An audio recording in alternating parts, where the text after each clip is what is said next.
And my first guest tonight on that escalating U.S.-Iran situation is a special guest, Ambassador John Bolton, former assistant to the President for National Security Affairs. Appreciate your joining us, Mr. Bolton. You know President Donald Trump better than most. When he says, as he has done today, that the U.S. is considering the strongest possible options if the crackdown continues in Tehran.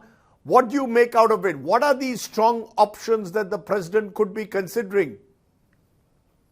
Well, I think clearly military force is a possibility. The president announced last night that there would be tariffs of 25% on any country trading with Iran, which in India's case would raise it now to 75% tariff. So that's a sort of extraordinary economic statement. But given the fact the U.S. did use force against Iran's nuclear program along with Israel last year, I think the threat of military force is real. Whether he decides to do it or not, obviously we don't know yet.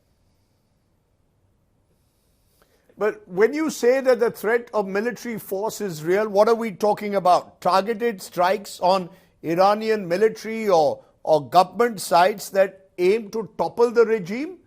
Or surely a military operation against a country like Iran is fraught with risk. So what, according to you, is the most conceivable, feasible military option here?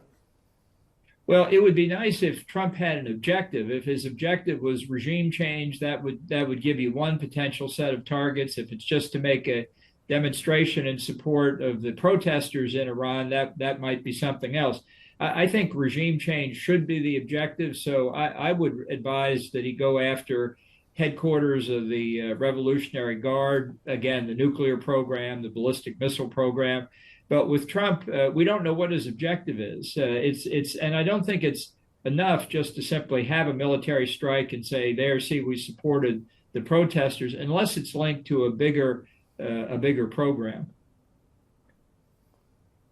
But can I push you on that, Ambassador Bolton? Because if I were to contrast what the U.S. did with Venezuela, a country not located too far away from the U.S., you could argue within the Western sphere of influence, the so-called Donroe doctrine that is being spoken about. Contrast that with Iran, at the heart, in a way, of West Asia, a country thousands of miles away from the United States. Are you seriously saying the United States could actually push for a militarily for a regime change in Iran that would be acceptable in a way to the countries across the world? Well, I think it might be acceptable to the resistance, to the opposition in Iran. People said if the U.S. ever attacked Iran's nuclear program, it would rally the people of Iran to the side of the regime. There'd be turmoil all over the Middle East. Well, last year we did, and today in Iran, the people are out in the streets chanting "Death to the Ayatollahs." So I think that there's good reason for this, not just the oppression of the people of Iran, but there never is going to be strategic stability and peace in the Middle East as long as the Ayatollahs are in charge in Tehran. Now, whether Trump will adopt that view, I don't know, but he certainly left the door open to it with his recent remarks. But how do you then interpret how the Iranians are looking at it, Ambassador Bolton? Iran says all channels of communication with the U.S. are open, but it is ready for war if Washington wants to stress it, and Iran is prepared for all options. Do you see Iran retaliating fiercely if the United States chooses, as you say, the possible objective of regime change? Is that something that might make the Trump administration a little reluctant to take that maximalist option right at this stage?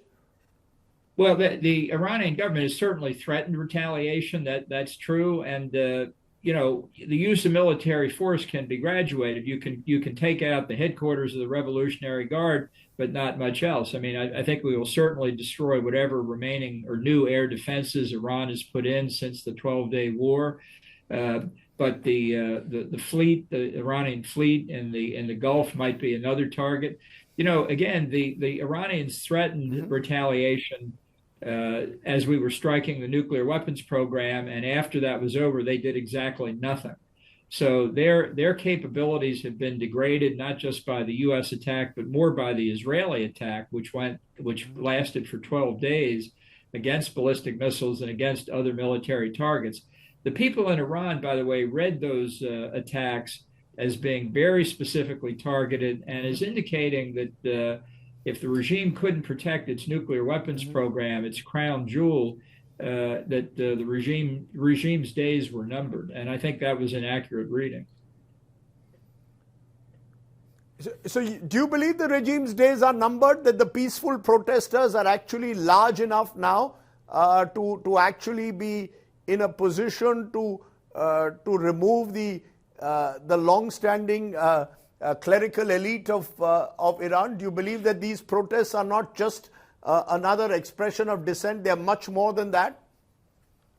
I think the regime is at its most unpopular point since taking power in 1979. And I think the gravity of the situation is demonstrated by how repressive the regime has been in reacting to it. The media reports hundreds killed this past weekend. I've heard around the country that number's really in the thousands. We've seen this kind of approach before, but the regime hasn't toppled. I just think it's weak enough now, approaching the point where they're going to have to pick a new supreme leader pretty soon. That would be a point of maximum danger for the regime. And it's why I think help from the outside, from the United States and from others, if it's done properly and in coordination with the opposition, could have a major impact this time. Can I just turn back to a point you made about tariffs? The president, of course, Trump has warned that any country doing business with Iran will face a new tariff of 25% on its exports to the U.S. Now, this could have, as you said, bearings on countries like India. It could also affect the Chinese, for example.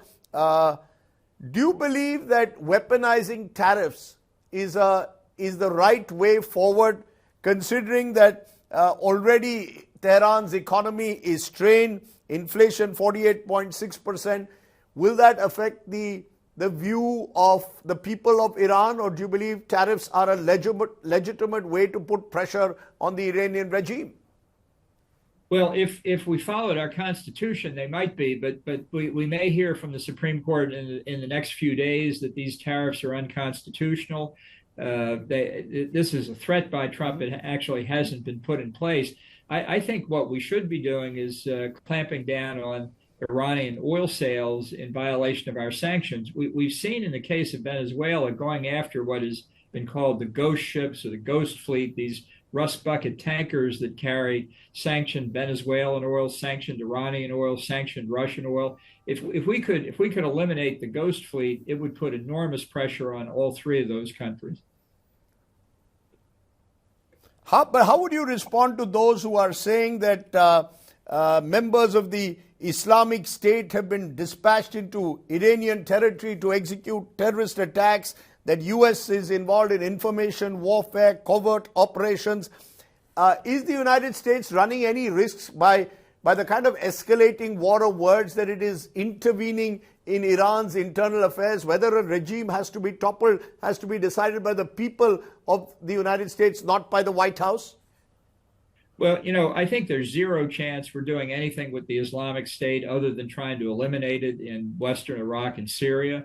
I think certainly clandestine action against Iran is something that would be on the table, if not for us, for Israel. And I do believe, because of the threat that the Iranian nuclear weapons program, ballistic missiles, its support for international terrorism, its threats to murder Iranian exiles and present and former U.S. government officials, myself included, constitute plenty of legitimate grounds to overthrow the regime, which I think would be the one way you could see Iran returning to the community of nations in the way that it occupied before the 1979 revolution.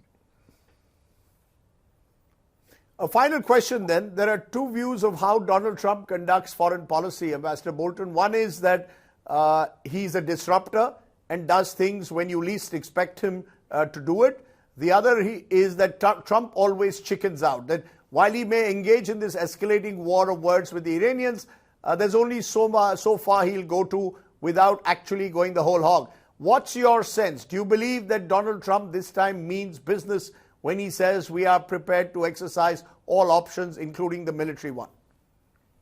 Unfortunately, we don't know because he doesn't think in terms of grand strategy. He doesn't have a philosophy. He doesn't even do policy the way we normally understand that term. His decisions have been described accurately as transactional, ad hoc, episodic, and seen through the prism of what benefits Donald Trump. He may feel, in the case of Iran, a country he's been concerned about. He opposed the 2015 nuclear deal in his first campaign for president.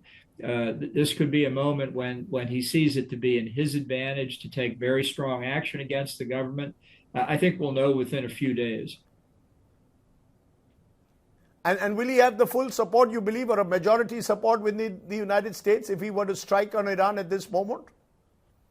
Yeah, yes, I do. I mean, I think, again, the support for the strike against the nuclear facilities, some members of Congress complained about it, but everybody thought the world was a safer place with those facilities destroyed. And I think the world would be a safer place if the regime were replaced by a government that was responsive to the people of Iran. Ambassador John Bolton, for joining me there and giving us a perspective on that. Thanks very much, former Assistant to the President for National Security Affairs. Thanks very much for joining me.